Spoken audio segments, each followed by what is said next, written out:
Welcome to Chat It Up. Hi, I'm Bita, your smile-seeking host. Today I have the pleasure of having my first guest on the show, Dr. Sam Daher, a leading orthodontist whose contribution has significantly shaped the field.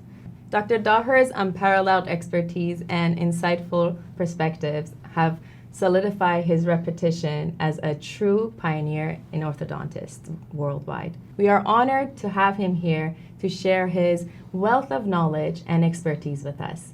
Welcome to the show, Dr. Daher, and thank you for being here. I'm happy to be here. I'm honored to be here. And your first guest too, so thank you for having me. Of course. I got to bring my boss to the show as a first guest. Good brownie points. That's right. I wanted to bring you here and maybe ask you some questions. It could be useful for our listeners out there, whether it be in the dental field or the general public. Okay, it would have helped if you would have given me the questions, but I appreciate it. Surprises are good. Okay. So my first question, it's about the advancement in the industry. How do you keep yourself updated in the industry with all these new technologies and advancements? Well, in medicine, as in dentistry, there's always been technological advances. And the only way to keep on top of things is reading medical and dental journals and attending conferences. So 2 to 3 times a year, I will attend conferences. But I also give lectures and presentations, which forces me to do a literature review quite frequently, actually. And that helps me stay on top of things. And the last one probably is just as important as communicating with our colleagues and our peers. Because if there is anything new that is exciting, a friend somewhere would have picked up on it and will give you a quick summary. So this is how you stay on top of things, and we have to as well. That's awesome. So what is, if you were to pinpoint one thing, what is the latest advancement that you've encountered with in the orthodontics field? Well, in dentistry and in orthodontics, 3D printing has been amazing. It changed a lot of what we do, how we do things, how we approach things. But to me, if I were to pinpoint one thing, I'll probably say digital scanning. Okay. So those of you that I remember having impressions taken in my mouth and puking sometimes, and this is not a pleasant experience. So a digital scanner basically is a specialized camera that will scan the teeth, and it will build a 3D model. So it replaces those gooey impressions. It's a lot more accurate. It's a lot faster. And it applies to all the different fields of dentistry. So I think this is probably one of the most or the biggest innovations in dentistry. That's amazing. That's awesome. I use it every day. It's fast. Our patients love it.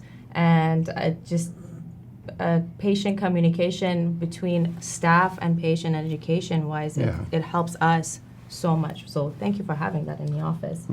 My next question is, if you weren't a dentist, what other profession would you have taken? Okay, so it's funny because it's something that actually crosses my mind every now and then. I think I would have been a firefighter, truth be told. Okay. I think I like that aspect. I think I like helping people. I think just saving people. Police officers, I think, would have probably been second, but I think a firefighter is a little bit more of a noble job, I think. But I think that would have been my second option. That's awesome. Yeah. You do put out fires quite a bit during the day. Different kind of fires, but he does put out fires. Oh, that's what we do. That's for sure. And you're there all day, you see, and you're great help with that as well. Thank you. So tell me, what is the funniest or unexpected situation that you've come across in the last, I'm not going to say how many years, of your practice? You know what? It's so I've been practicing for 30 years. It's going to be 30 years in a couple of months. Actually, I know. But the funniest story actually occurred 2 weeks after graduation. So I was born and raised in Montreal, and my first job was actually in Ottawa back in 1994. And it was a large group practice. And being the newbie, I used to work on the weekend and Friday night. So I think 2 weeks into the job, I come in, I have this also new assistant right out of school, and I'm talking to a patient, and about 20 minutes into it, I walk out, and the assistant follows me. I turn to her, I'm still nervous, I'm still green. I go, so what do you think? How do you think it went? I think I did a good job explaining the procedure. She goes, it kind of helps that your zipper was down. I think that helped a little bit. And I almost died. So it was a story that I'll never forget. Oh, the embarrassment. And then the question is, do I go back and apologize to the patient, or just keep my mouth shut, zip it up, so to speak, and just walk back in and not say anything. But I wanted the earth to just open up and swallow me at the time. Amazing. But yeah. It happens to the best of us. And Oh, the yeah. person that pointed it out, good job. Thank you, Lori. That's awesome. We talked about technologies and all Yeah. that. Do you think you're gonna, because I know that you're the guru of aligner therapy, do you think it's gonna get changed even more? And how is it gonna get changed, do you think? Are you gonna have any input in it more? So yes, so aligner therapy, basically everybody knows the bigger brand, which is Invisalign, and there are other companies out there, but I strongly believe that Align Technology, or the brand Invisalign, is miles ahead of everything, all the other brands and all the other companies. But having all those other companies are healthy because they will keep the makers of Invisalign on their toes, which is good. It's ultimately good for us doctors, for the staff, and for the patients. Is it going to get better? Absolutely. The first 25 years or so, like we said, 3D printing, accuracy, custom-made appliances, all of that, and I think it's only going to get better. The fact that these appliances are custom-made, in other words, they're made specifically for that one patient, allows the company to always improve on it, and we're already seeing improvement. I've been involved over the last 20 odd years. I've been personally involved in many of those innovations with the Invisalign system, and I've seen what happened, and I also see the future, and I see what's going on. I'm actually working with the company on a couple of ideas and a couple of new innovations as well. So what's coming down the pipeline is exciting. It is going to get better. The biggest changes sort of have already occurred, but what's coming is going to make our patients' lives a lot easier. It's actually going to make the doctors' lives a lot easier, but it does make the diagnostic part and the treatment planning a lot more accurate and tailor-made. So there's a lot more coming. I think it's only going to get better. That's amazing. Yeah. And one thing that I know our general public is going to know, Yeah. when is the best time to come in to see if they are a good fit, or how old does their kid or spouse or family member has to be able to start in the orthodontic treatment? So let's unpack that, and that's an excellent question. So both the American and the Canadian Association of Orthodontists recommend the first visit to the orthodontist be at the age of 7. Okay. So why the age of 7? Because by then, the adult, the permanent central incisors, and the molars would have come in, and if there's any issue, we can try to predict any orthodontic issues, crowding, missing teeth, what have you. So at the age of 7, we take records. So even if we decide as orthodontists not to do any treatment, at least we'll forewarn the parents. But at the same time, even taking pictures or an x-ray, we'll keep that as a record as the patient grows. Truth be told, by the age of 7, 8, there's certain procedures that we apply and certain treatments that we do. Kids that suck their thumb, you want to get that done at the age of 6, 7, believe it or not. Kids that have what we call a crossbite, whereby the upper teeth are biting on the inside of the lower teeth, that is something, and those are partial treatment. They're not full-blown braces or Invisalign, but that's something that can and should be treated as early as the age of 7. Kids that have a lower jaw that is set back too much, that's at the age of 9 or 10. So there's certain procedures that we absolutely love to treat as early as possible. So when the parents bring their kids in, we always ask them to come in at the age of 7. And the funny thing is, all across North America, in Canada and the US, orthodontists have pretty much agreed that a consultation fee shouldn't apply to a child that is coming this early, because we don't want to deter the parents from bringing their children in for a consultation. So what we do is we open up a file, we take pictures, and we'll discuss the options with the parents. So the age of 7 is the ideal time, even though the vast majority of treatment usually occurs at the age of 11, 12 from there on. My oldest patient is 83 years old, as you know, right? So anywhere from the age of 7 till the age of 85. Right. If we're alive, our teeth are moving, we can certainly help with the bite and the aesthetics. It's amazing. Thank you for that. One thing that you wish people would know more about their dental health, Yeah. what would that be?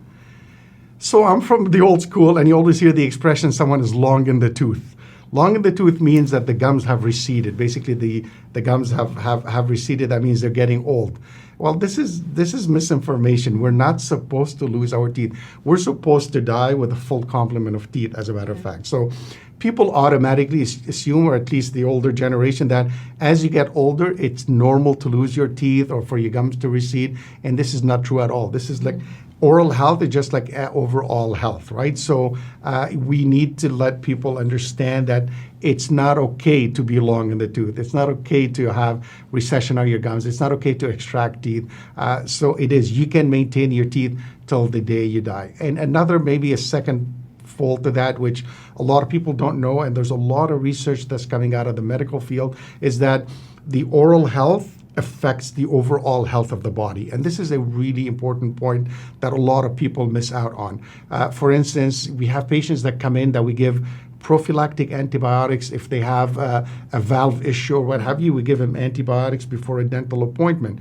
Why is that? Because we worry about the bacteria found in the mouth or germs found in the mouth to get into the bloodstream through cuts and what have you, and that can attack the heart. It can cause an autoimmune disease and what have you. So I want a lot of people to know that bacteria that are found in the oral cavity have been associated with diabetes, low birth weight as well, cardiovascular issue. So it has been related to many issues. So people should understand that straightening your teeth will give you a beautiful smile, but it also improves your oral health and your general health. So we want to keep that in mind as well. That's amazing. Thank you.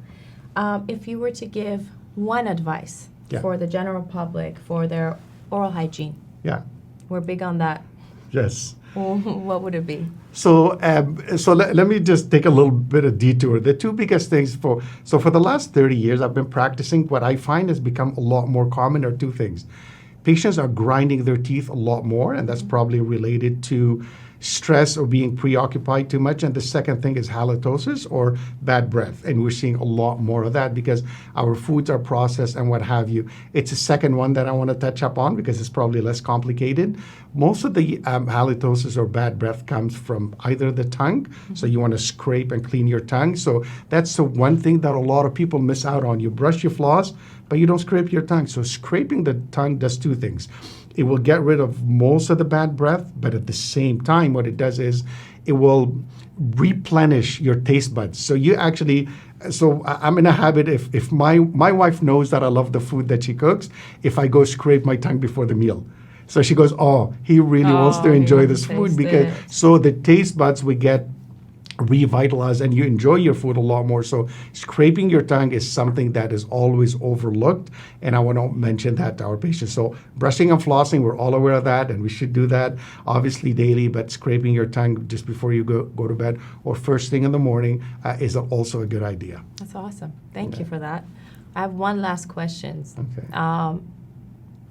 He wears the Superman cufflinks. Oh. We call him we call him Superman at work. I'm trying to get him a Superman cape, but apparently there is a story behind it. So tell me about it a little bit more. So listen, these cufflinks, they're actually a gift from a close friend of mine, and I really love them. And they've become, I'm not superstitious, but I believe in luck. I think they bring me good luck. So on a good day, I like to wear them. So these cufflinks, I was with a friend in Houston, Texas one time in July. And those of you that have been to Houston, Texas in July, it's hot. So anyways, I was complaining how it was hot. And Mike says, he goes, I thought Superman is not bothered by the yellow sun of the earth. Oh. That shouldn't bother you. And I thought that was great. Next time I met Mike was about 3 weeks ago. We were both lecturing in Adelaide in Australia. Oh. And I was wearing shirt and I was wearing what I thought were nice cufflinks. So Mike comes in on the first day we land and there he goes, take these off. Go, I love these cufflinks. He goes, no, you're going to love these more. And he actually gives me these Superman cufflinks. Amazing. And they've become my favorite cufflinks. So yeah, ever since. So I tell him that the S stands for Sam, not Superman. But his answer was same thing. Same. Superman, superheroes, yes. And Dr. Sam. There you go. Well, I appreciate you being here. Thank you for this time. I know you're a busy man on your busy schedule, so I really do appreciate you being here. Thank you. I appreciate you having me. I really want to wish you well. I mean, we shouldn't be talking about work, but you're amazing at the office. Thank you. And I know you're just Appreciate going to be as successful in here. So good luck Thank and you. good job. And I'm hoping to come visit you again. Oh, for sure. We will Thank bug you. you many, many times more. Thank you. All right. Today's session is all done. I hope it was informative for you and fun. Again, don't forget, with me, it's never a podcast. It's a chat worth smiling about. Have a good one.